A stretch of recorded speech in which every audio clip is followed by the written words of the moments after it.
بسم اللہ الرحمن الرحیم۔ حضرت عبداللہ بن عمر رضی اللہ تعالیٰ عنہ سے روایت ہے کہ رسول اللہ صلی اللہ علیہ وآلہ وسلم صبح و شام یہ دعائیں پڑھنا ترک نہیں فرماتے تھے۔ ترجمہ: یا اللہ، بے شک میں تجھ سے دنیا اور آخرت میں معافی اور عافیت کا سوال کرتا ہوں۔ یا اللہ، بے شک میں تجھ سے معافی کا اور دین و دنیا میں اہل و عیال اور مال و اسباب میں عافیت کا سوال کرتا ہوں۔ یا اللہ، میرے عیبوں پر پردے ڈال دے اور میری پریشانیوں سے مجھے امن دے اور میری حفاظت فرما، میرے سامنے سے، میرے پیچھے سے اور میرے دائیں طرف سے اور میری بائیں طرف سے اور میرے اوپر سے، اور میں اس بات سے بھی تیری پناہ میں آتا ہوں کہ مجھے نیچے سے اچانک پکڑ لیا جائے۔ امام واقعی رحمۃ اللہ علیہ بیان کرتے ہیں کہ اس سے مراد زمین میں دھنس جانا ہے۔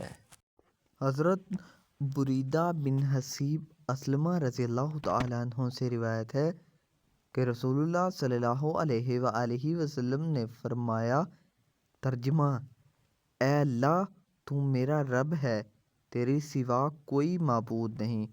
تو نے مجھے پیدا کیا، میں تیرا بندہ ہوں اور اپنی طاقت کے مطابق تیرے عہدے اور وعدے پر قائم ہوں۔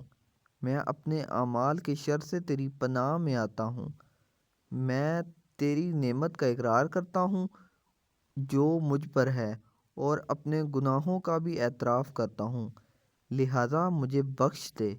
حقیقت یہ ہے کہ تیرے سوا کوئی بھی گناہوں کو معاف نہیں کر سکتا۔ راوی حدیث بیان کرتے ہیں کہ رسول اللہ صلی اللہ علیہ وآلہ وسلم نے فرمایا، جس نے دن کے وقت یا رات کے وقت یہ دعا پڑھی، پھر اسی دن یا اسی رات فوت ہو گیا تو انشاءاللہ جنت میں جائے گا۔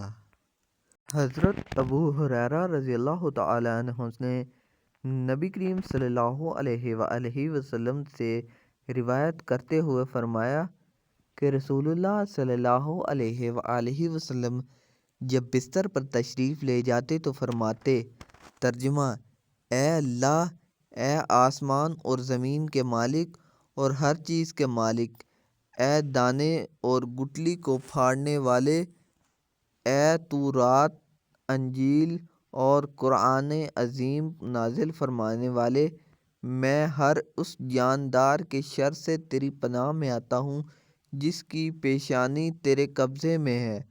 تو ہی اول ہے، تجھ سے پہلے کوئی نہیں، تو ہی آخر ہے، تیرے بعد کوئی نہیں، تو ہی ظاہر ہے، تیرے سے اوپر کوئی نہیں، تو ہی باطن ہے، تیرے سے پوشیدہ تر کوئی چیز نہیں۔ مجھ سے میرا قرض ادا کر دے اور مجھے فقر سے نجات کر دے، غنی کر دے۔